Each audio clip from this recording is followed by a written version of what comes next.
Hello everyone and a very warm welcome to this vibrant explainer. Today we are going to explore the beautiful, living canvas of human creation through a magnificent poem. It's called Gifts of Grace, Honoring Our Vocations. I am absolutely thrilled to guide you through this lesson, so go ahead, settle in, focus those minds, and let's get started. Now, I want to start by asking you to just look around for a second. Think about everything built by human hands right in your room. The desk you're sitting at, the lights shining above you, even the very shoes on your feet.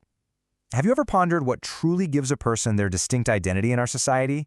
Is it their name? Is it their wealth? Or, perhaps, is it the everyday work that they do? Keep that thought in the back of your mind as we explore today's text. So here is our roadmap for today. We're going to start by celebrating vocations, then uncover a little secret about our mystery poet. After that, we'll dive into work as identity, unlock some essential exam cheat codes in our critical overview, and finally, we'll discover how to write a Japanese haiku.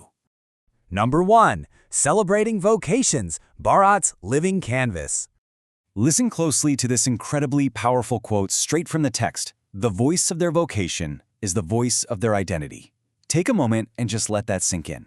It perfectly captures the core theme of the dignity of labor. It tells us that the skills we practice every single day actually shape exactly who we are. And you know, our poems celebrate such a huge variety of vocations. We've got traditional artisans, weaving these myriad hues to create absolute magic with their hands. And right alongside them, modern electricians, humming as they work with complex cables just to brighten our lives. Both are celebrated, right? Both are absolutely essential artists of their trade. Moving on to number 2, the mystery poet. Who painted this canvas? Well, prepare to be a little surprised. The author of this profound poem is anonymous. We actually have no idea who wrote it. But honestly, this beautiful mystery makes perfect sense when you think about it. The poet's choice to remain nameless perfectly reflects the poem's entire message. The focus is squarely on the everyday workers of Bharat, honoring their identities rather than glorifying one famous individual writer. That brings us to part 3, Work as Identity, the inner meaning. So instead of a boring line-by-line reading today, we're looking at the big picture. The crucial takeaway here is a very simple equation. Your work equals your unique voice. The poem makes this profound connection between a person's labor and their identity. It actually personifies these vocations. It suggests that the work itself has a voice that speaks loudly and proudly on behalf of the worker. To prove this, the poet gives us some wonderful, specific examples. We have carpenters creating with mathematical precision, electricians happily humming as they prepare their cables, shoemakers declaring the quality of shoes made for active, dancing feet, and cooks whose creations are so good they're described as delicious singing. Every single worker's dedication forms their proud identity. All right, pay attention now. Part 4, a critical overview, unlocking the exam cheat codes. Go ahead and sharpen your pencils because we are decoding the poet's literary techniques right now. Let's start with a fantastic and highly testable literary device called synesthesia. This is when one sensory experience, like taste, is used to describe an entirely different sense, like sound.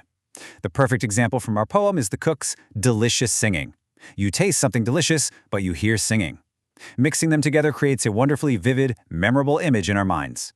Now, that exact same phrase, delicious singing, also works brilliantly as a metaphor. A metaphor equates two things for dramatic effect. Here, the sheer joy of tasting beautifully cooked food is equated to the immense pleasure of hearing music. It basically tells us the cook is an artist, just like a great musician. The poet also masterfully uses 4 specific types of imagery. First, visual imagery, where we clearly see the boatmen gathering their nets. Then, kinetic imagery, creating a sense of movement with feet that walk, dance, and run. Next is auditory imagery, where we actually hear the electricians humming. And finally, gustatory imagery, which appeals to our sense of taste with the cook's mouth-watering creations. And to wrap up our exam notes, we absolutely have to mention repetition. The poet repeats the exact phrase, "I hear Bharat" celebrating at the very start and at the very end of the poem. And this is not an accident. This repetition binds the whole poem together, creating this joyous musical rhythm that leaves us feeling completely uplifted. Finally, part 5, discovering Japanese haiku. Your turn to create. We have analyzed this beautiful poem, but learning is also about creating things yourself. So let's pivot for a second to Japanese poetry. A haiku is a traditional, very short form of poetry from Japan. Just like the everyday workers in our main poem take simple materials and make something beautiful, a haiku takes very few words to create a powerful, peaceful image. The structure is incredibly simple and super easy to learn. It consists of exactly 17 syllables, divided perfectly into 3 short lines. The first line gets 5 syllables, the second line gets 7, and the third line goes right back to 5. That is it. 5, 7, 5. Let me read an example for you, and count the syllables on your fingers with me as I go. Line 1, make up your mind, snail. That is 5 syllables. Line 2, you are half inside your house. That is 7 syllables. And line 3 acts kind of like our punchline, and halfway out, back to 5 syllables. It's short, it's sweet, and it captures a single lovely little moment in time. So, to wrap up our explainer today, I'm leaving you with a bit of a challenge.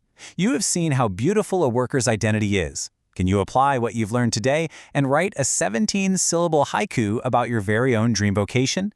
What beautiful work will one day give you your identity? Grab a pen, remember your 5-7-5 structure, and start painting your own canvas. Thank you so much for joining me today. Keep learning, and always remember to celebrate the dignity of all work.